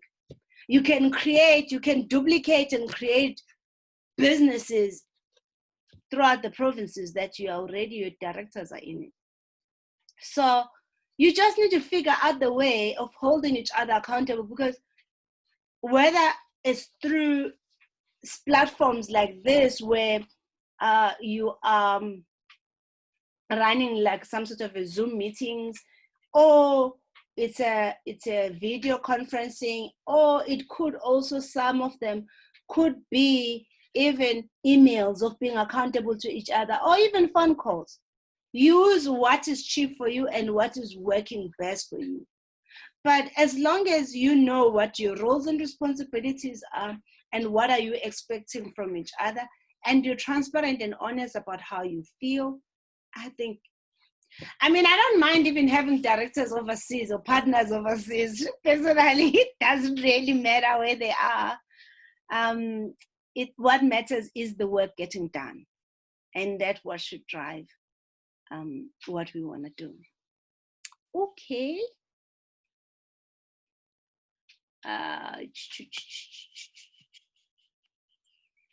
I'm looking through on additional. Okay, someone has just posted that I'm asking this question because you've mentioned that directors cannot be legal disability in your book, page 69. Right. I'm trying to go down. Should I quickly hire a person who does not fall in those? Okay, so if you have hired someone who do follow in those categories and you've hired them as directors, then the decisions that they make can be considered in law as invalid. But if you are part of that decision, you will also be liable for that liability, should it actually, or that risk of that liability. Hiring a person is not the same, because that's employment as an employee, whereas as a director, that is a total different role. Remember, a director is a manager first, then an employee. I hope I managed to answer that. Gatlaka is saying Robert Kiyosaki is one of them. Of course. Yeah, Robert Kiyosaki, T. Harv Eker, Les Brown. There is a whole list. When you guys go through my book, you will figure out also And also some of it is very much about what is the tone of the teacher that you are actually working with. And do you love the tone? Do you like that? Because it also means the things that I will refer to on here on the book will also sit well with you. Of course, Robin Banks, that is our South African facilitator. I've attended Robin Banks training 4 times, the same training, Mind Power. So no, guys, definitely use those platforms. Get yourself to be open and understand that your growth ties or lies on your ability to face the challenges that the more you expose yourself, the more you're gonna come with tools that will help you to face those problems and also to be able to face the challenges and overcome them. Yeah.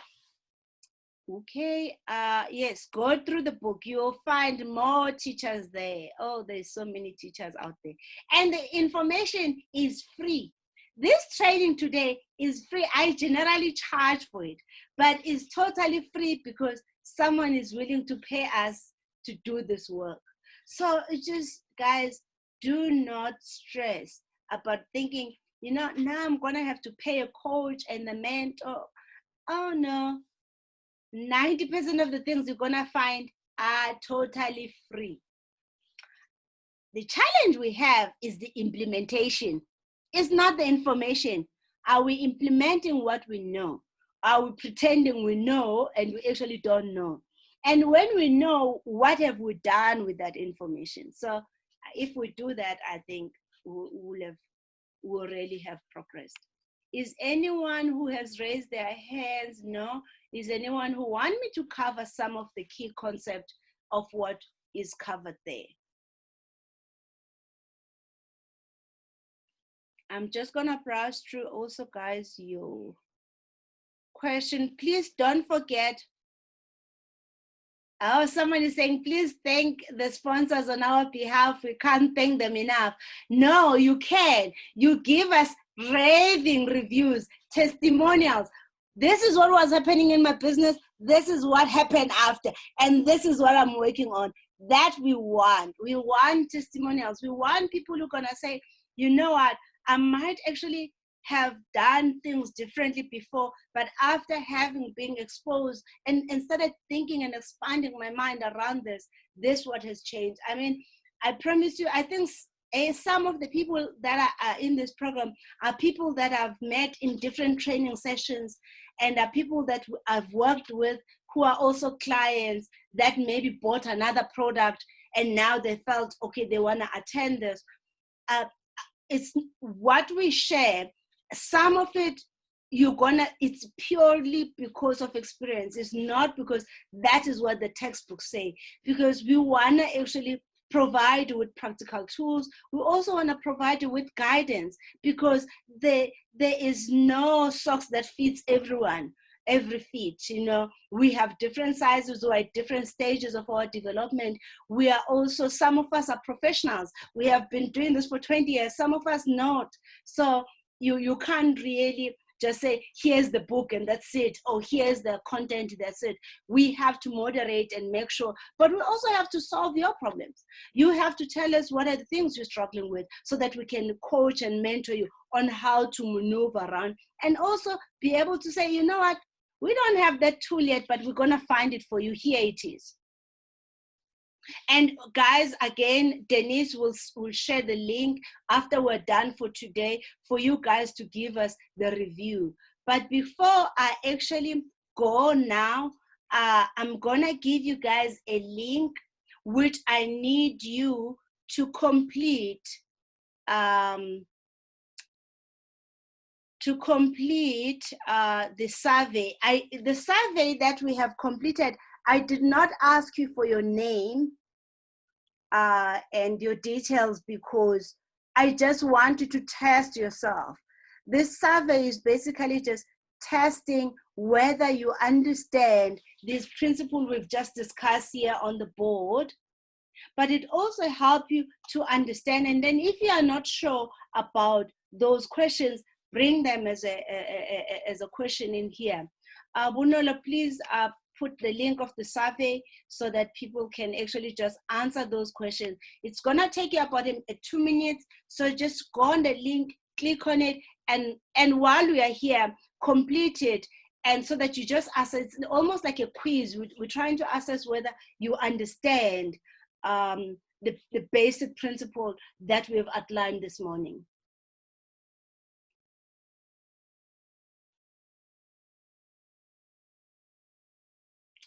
Someone is saying, this is my second sponsorship training attended. Learning a lot, thank you so much. Training assists me with understanding principle in the book clearer. Oh, you are sucker for free things. That's okay. As entrepreneurs, we milk it everywhere, right? No worries at all. Bonolo, Denise, please load in the link. Remember, we're finishing in 10 minutes. I want the entrepreneurs to complete the survey, and then we discuss it where you feel you didn't get as much or you didn't understand.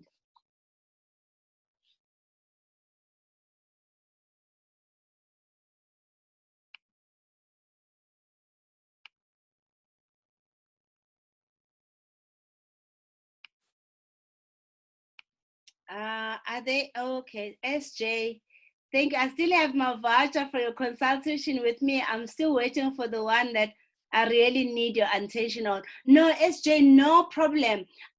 Touch base with Denise. This, guys, this is Denise's email address.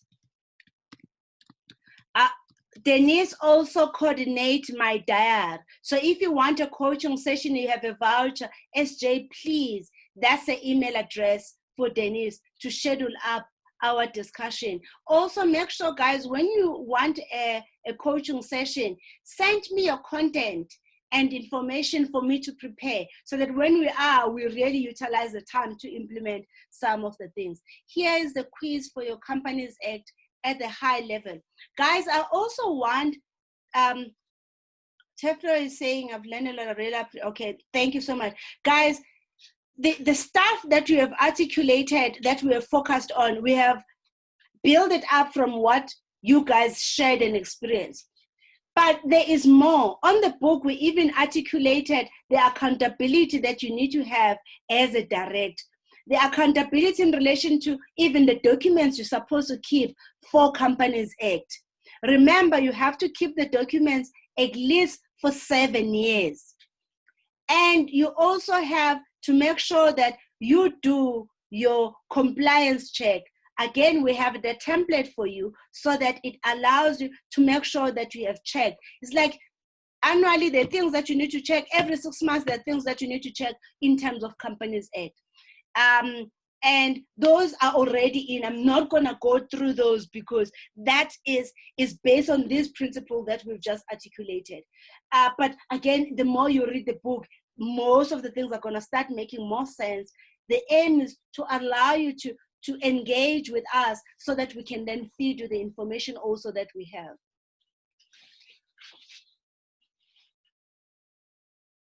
Perfect, guys. Go ahead and get to the survey questionnaire. It has been posted by Denise for everyone. Just go through it. It should not take you more than 2 minutes. Complete it. I'm still gonna be here, and I'm gonna then get the feedback of which questions confused you there, or which things you were not sure of.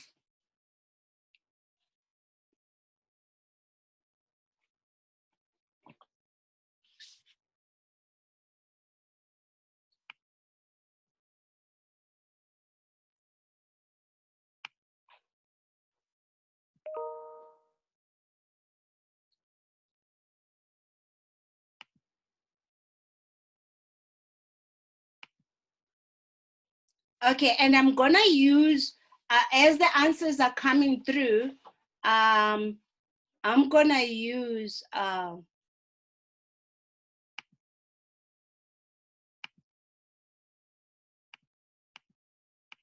that also as a feedback, just to make sure that you did understand what we're talking about. Okay, so I'm having answers. I think one of you has just finished. Please give us a feedback. Which one you got wrong? Come on, guys. This is not a class. It's just, it's us working together.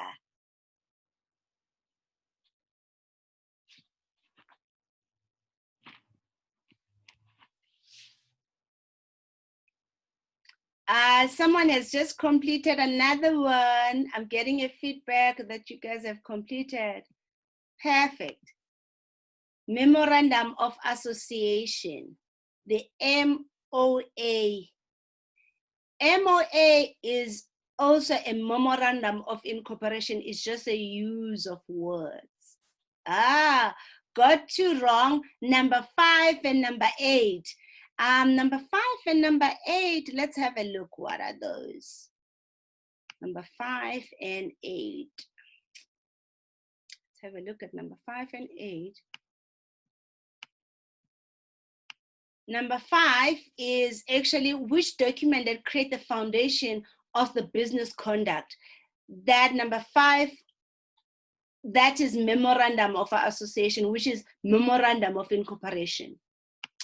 Perfect. Number 8, who makes a decision in the business? Definitely not shareholder. It's what? It's a direct. The decisions are being made by the direct on daily basis. The shareholder only makes decision on the AGM. And there will be sometimes general meetings that are actually called. I'm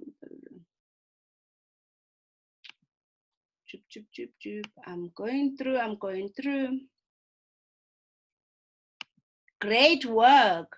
So someone said, I only got one wrong. Yes, which one you got wrong?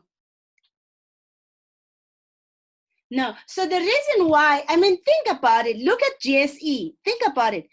Who makes the decision for GSE listed company? Is it the shareholders or directors? It's definitely not shareholders. It's directors. Because every day they are running the business. Okay, someone said, I said general resolution wrong. Yes, we don't have a general resolution. We have general meetings. General meetings, that is what we have. Resolutions, we have a special resolution and ordinary resolution. Someone said, the first one, who has fiduciary duties? Fiduciary duties are actually legal obligation to execute and manage something. And fiduciary duties are with the directors, not with the shareholder. Okay, someone said, do you know anyone who can help with import and export, SJ? Yes, SJ, I used to have their contact details. I'm gonna just double check. I also was in the board of ITech. So I think I can maybe contact import and export licenses. SJ, please explain it in more detail. Who's taking advantage, and explain it in more detail. I'm gonna allow you to speak, even though even though it's a little bit off. We will cover it on the 25th as a trader. Okay. Look, the reason I brought this up, I'm in the engineering sector, so we import most of the product that we're selling. And we realize that these import guys, like if we're buying locally, these things become reasonably priced, but when we buy overseas, we can see we can actually compete if we buy it overseas. But these import guys, when we let them handle our product coming into the country, they charge us almost the same price that would buy the product here in South Africa. So now, factoring that into the price that now I have to charge my client, I've become like 100% expensive than the guy who has it locally, and I know they are sourcing it overseas as well. So what we decided to do was to register we're actually in the process to register with SARS to get our own import number. And then now I just need to understand what do I need to do after I get the import number to handle my own shipment to my own warehouse. So I just need the help of getting clarity where I need to be involved to cut on cost and where to pay these guys who do handling. Oh no, that's a perfect question, SJ. I used to be an importer in my previous years.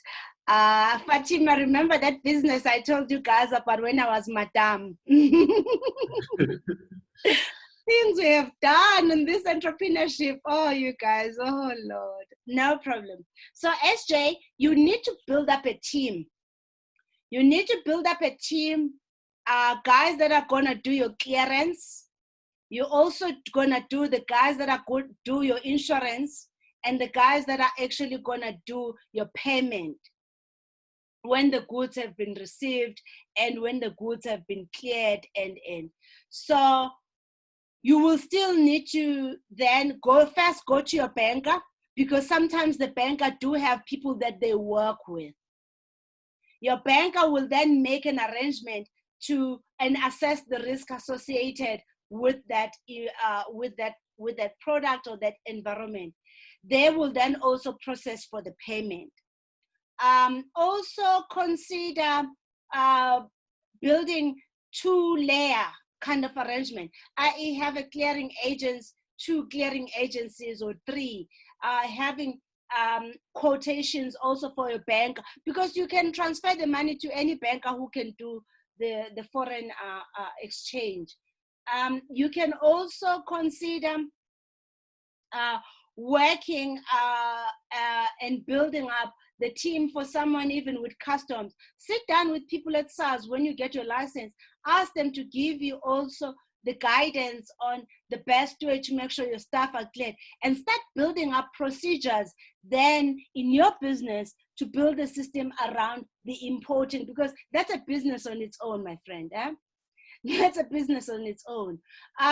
Also start creating a relationship with your manufacturer, so that you then build up a rapport, which in the long term will build you a credit, so that you can have things earlier before that, then you paying everything up front. There is so much I can share on that. I also used to audit the company that used to import grains. That is part of Bidvest and stuff. So CJ, let us talk privately if you need further guidance about building up a team. I also used to import perfumes, and I still import certain things also. So let me know if you need further support. Also, start also asking yourself, can't you find other engineering companies that will buy from you, so that you can have a better negotiations with the guys that you're importing from overseas, so that it increases your price, it reduces your price, your cost price, but it helps you with your terms and conditions. Oh yes, I know, Westgro. I would suggest though, SJ, I'm not sure, SJ, if you're based in Johannesburg, join City of Johannesburg chamber. City of Johannesburg has chamber. It has in the chamber they have training programs, and they are like cheap, like 250, and so attend those training. Start building up your own sourcing of all your key products and services. SJ, build a team. Think of it as though you're building your import and exporting business all together, as much as you are also a consumer of that, so that you do, because the system to build it is exactly, the processes are exactly the same. It's just duplicating that. Yeah, Westgro, I know them also. Fatima is saying absolutely. Okay, great, great, great.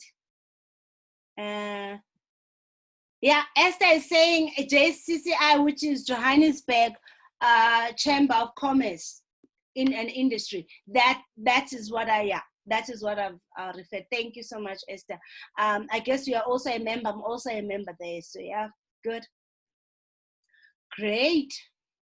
Just start with your banker though. CSJ, start with your banker. From your banker, start building up a team of all different people that do different things, from insurance to the clearing, also to the SASA, so that you can also know when there's problems.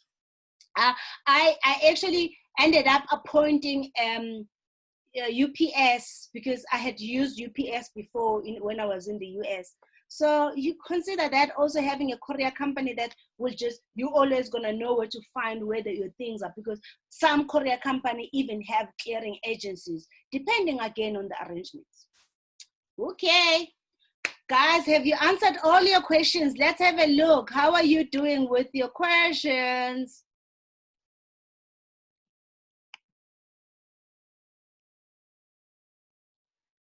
Thank you so much.